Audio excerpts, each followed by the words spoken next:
Salut tout le monde et bienvenue dans cette vidéo un petit peu particulière. J'avais pas vraiment prévu de la faire au départ, mais ça m'a un peu tombé dessus, j'ai envie de vous dire. Comme vous l'avez vu dans le titre, on va faire une vidéo sur le fait de vivre seul. Alors faut savoir que ça ne m'était jamais arrivé auparavant. Je n'ai toujours pas d'appart à mon nom à proprement parler. J'ai au départ vécu chez mes parents et à 19 ans à peu près je me suis installée chez mon copain non officiellement. J'y suis depuis 6 à 7 ans, voilà. Donc j'ai toujours eu l'habitude soit d'être chez mes parents et qu'il y ait des gens, ou si mes parents étaient pas là, bah, j'étais dans la maison familiale et c'était un peu fiesta et ils partaient jamais longtemps sans moi donc c'était cool. Et ensuite chez mon copain, bah, souvent quand on partait en vacances d'été on partait tous ensemble, ou il était absent juste un week-end ou pour Noël mais j'étais chez mes parents, enfin bref il y avait toujours... Le fait est que je n'étais jamais toute seule à l'appart, vraiment pas officiellement chez moi, plus de 2-3 jours.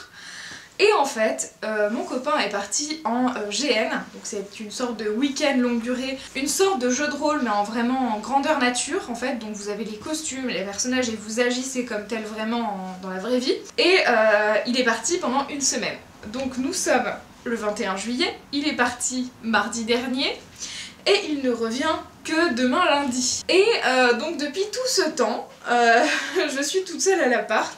Et je découvre les non-joies, hein, clairement les non-joies de vivre seule, les vrais bails qu'il y a derrière. Et je m'y attendais pas, je vous avouerai. Donc déjà je vais vous expliquer ce que j'ai fait pendant cette semaine. Jusque là nous sommes dimanche, mon copain revient demain, ça fait presque une semaine déjà que je suis seule à l'appart. Enfin, Dieu merci ça va, il y a les 2 petits chats dont j'ai à m'occuper, donc ça fait moins de solitude déjà, il y a une présence, c'est déjà beaucoup.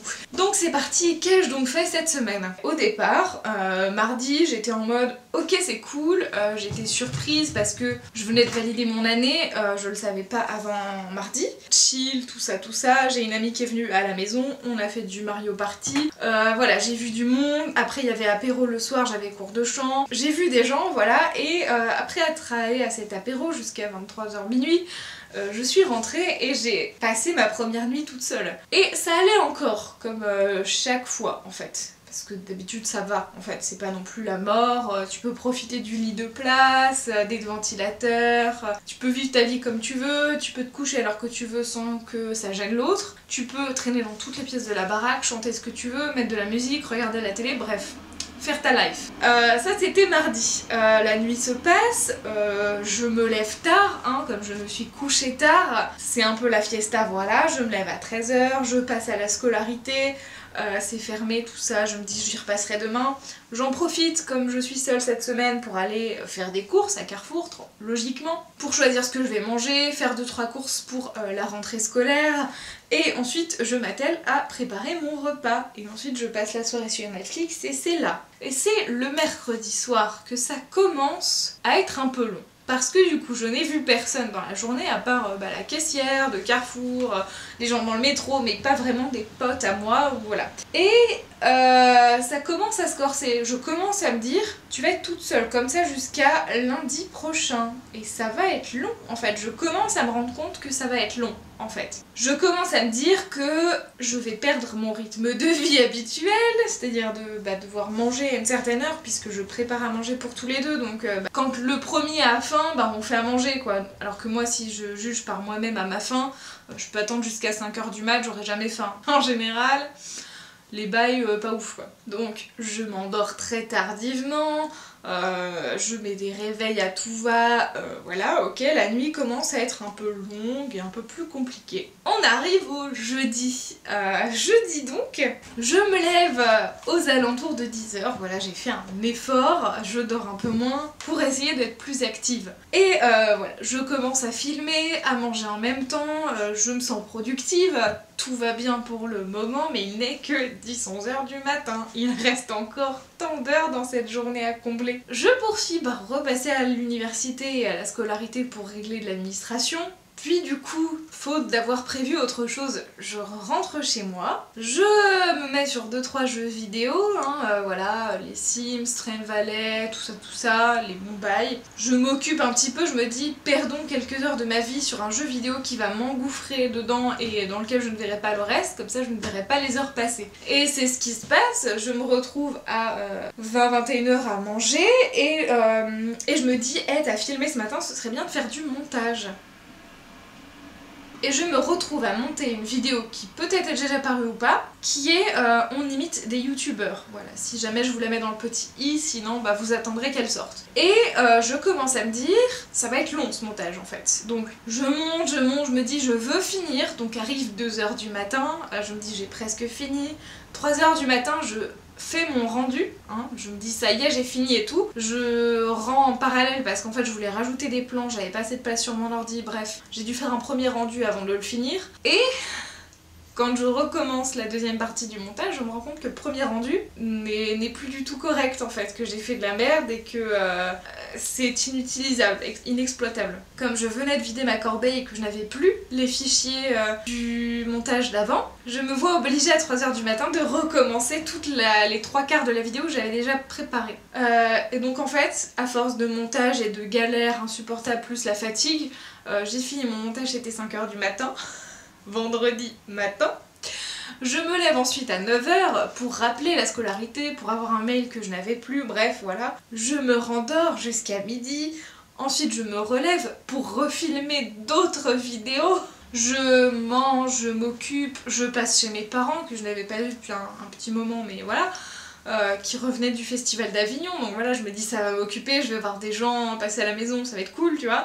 Ok, ça m'occupe et après je dois partir à la fac, du moins à un bar en face de la fac où on fêtait l'anniversaire d'un pote à moi. Et j'arrive à cet anniversaire et je commence à sentir la fatigue. Je commence vraiment à me dire ça va être un long week-end parce que j'avais prévu des choses et je commence à me dire meuf t'es crevée, t'as qu'une envie c'est de dormir et rentrer chez toi. Donc au lieu, donc je suis restée peut-être 2-3 heures à l'anniversaire et après je suis partie alors que j'avais une autre soirée derrière normalement, tout un concept.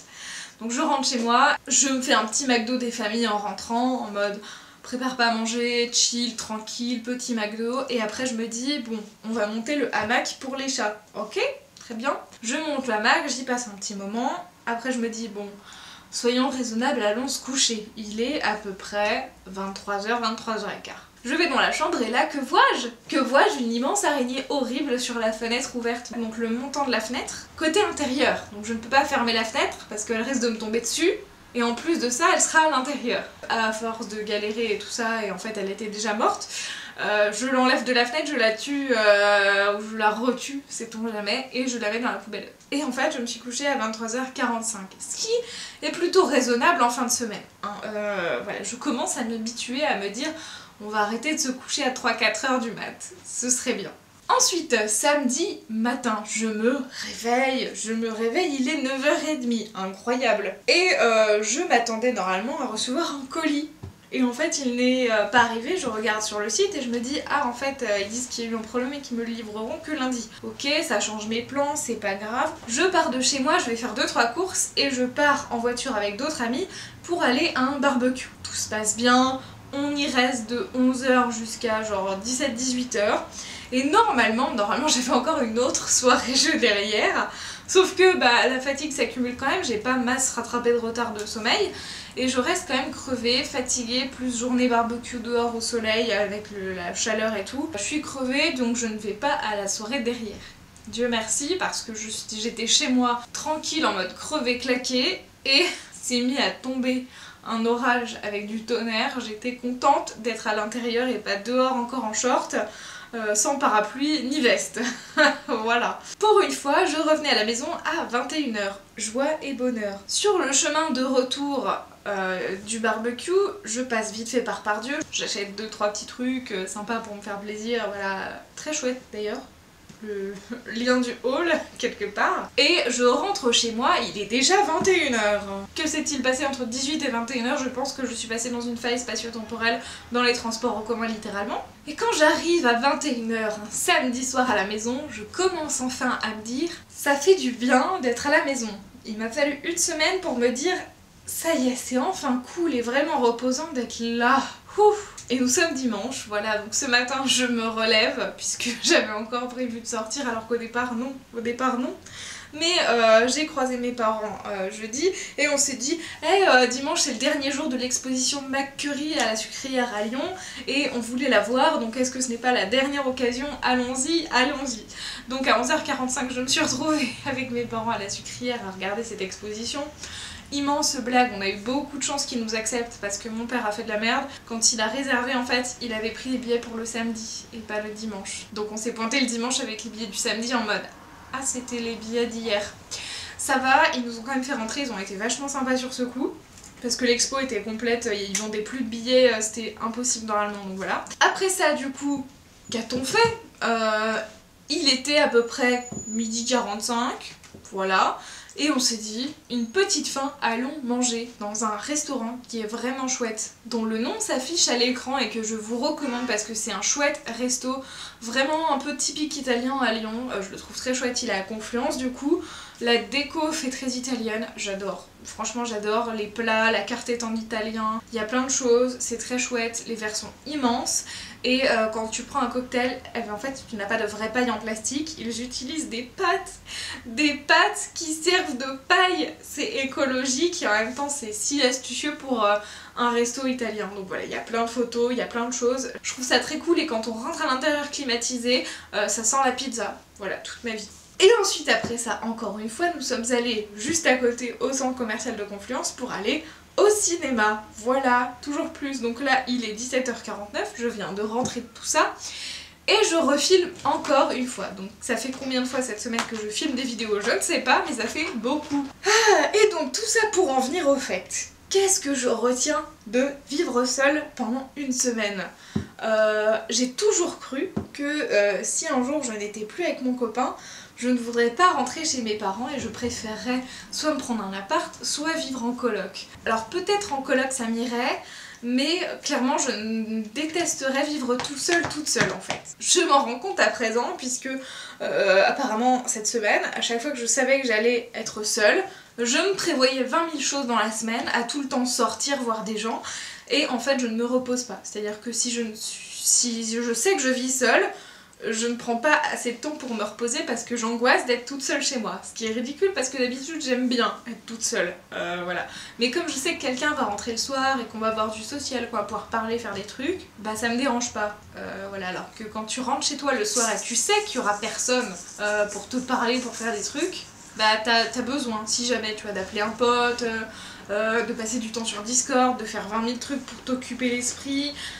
Voilà, donc je m'occupe beaucoup plus et je cherche beaucoup plus à m'occuper désespérément quand je vis seule que quand ce n'est pas le cas. Autre chose qui n'était pas désagréable pour le coup, c'est que soudainement, passer du temps dans les transports en commun pour rentrer le soir chez toi, et ben ça m'emmerdait moins. Ça m'emmerdait moins dans le sens où j'étais moins pressée, je me suis dit ce métro est plein, c'est pas grave, j'attends le suivant, j'ai le temps. Comme on sait qu'il y a personne qui nous attend, c'est pas grave si on arrive un quart d'heure plus tard. Ou si on prévient personne qu'on va boire un verre ou qu'on fait une balade ou je ne sais quoi. Et du coup j'étais beaucoup moins pressée à courir et à me stresser dans les transports, ce qui n'était pas si mal finalement. Faut dire aussi que je suis en vacances donc j'ai pas le stress d'être en retard au travail ou à l'école ou quoi que ce soit. Ensuite les nuits, dormir la nuit a été plutôt compliqué dans le sens où j'aime bien dormir quand il fait sombre, donc j'aime pas trop dormir quand le jour, mais en même temps, d'un point de vue phase, j'aime bien dormir pendant qu'il fait jour. J'aimerais juste qu'il fasse nuit tout le temps. En gros j'aimerais qu'il fasse nuit tout le temps pour pouvoir dormir le jour et vivre la nuit mais dans le noir. C'est un concept, ou du moins dans le noir à l'extérieur. Je ne sais pas pourquoi. Je ne sais pas. Donc du coup c'était compliqué de dormir et de me forcer un moment moi-même à me déconnecter et à me dire allez maintenant t'arrêtes ton montage, ce que t'es en train de faire, les vidéos YouTube ou je ne sais quoi, le film Netflix, la série Casa de Papel, tu arrêtes et tu dors. Voilà, c'est fini, c'est 5h du matin, tu t'arrêtes et tu dors. Et ça c'était dur. Ça c'était dur de m'imposer à moi-même une limite alors que je sais que je suis en vacances et que ce n'est pas grave. Compliqué. Et du coup ça a pourri mon cycle et du sommeil et de la fatigue et du cycle normal de quand est-ce que tu manges, quand est-ce que tu dors, quand est-ce que tu te lèves. Ça y a plus en fait quand je vis seule. Alors est-ce que c'est une question d'habitude? Mais je pense qu'au début prendre ses marques ça doit être compliqué donc c'est pas trop mon délire je pense. Et il y avait aussi le fait de redormir seule. Alors, quand j'étais jeune, j'étais ravie d'avoir un lit double pour moi toute seule et d'avoir toute la place et de faire l'étoile de mer et de me tourner 15 fois dans mon sommeil sans que ça gêne, avoir 15 coussins, voilà. Après, j'ai été en couple et tu partages un lit double. Donc en fait, tu as moins de place, tu as quelqu'un qui te tient chaud, alors c'est très cool l'hiver.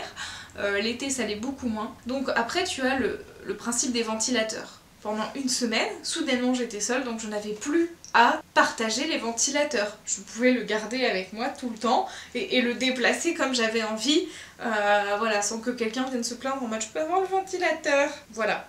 Donc ça c'était cool, et en même temps dormir seule, au début c'était chouette parce que t'as la place et le froid, et après ça devient un peu chiant. En fait, ça devient vite chiant parce que, tu sais, étonnamment, au bout d'un moment j'avais toute cette place et je ne savais plus quoi en faire.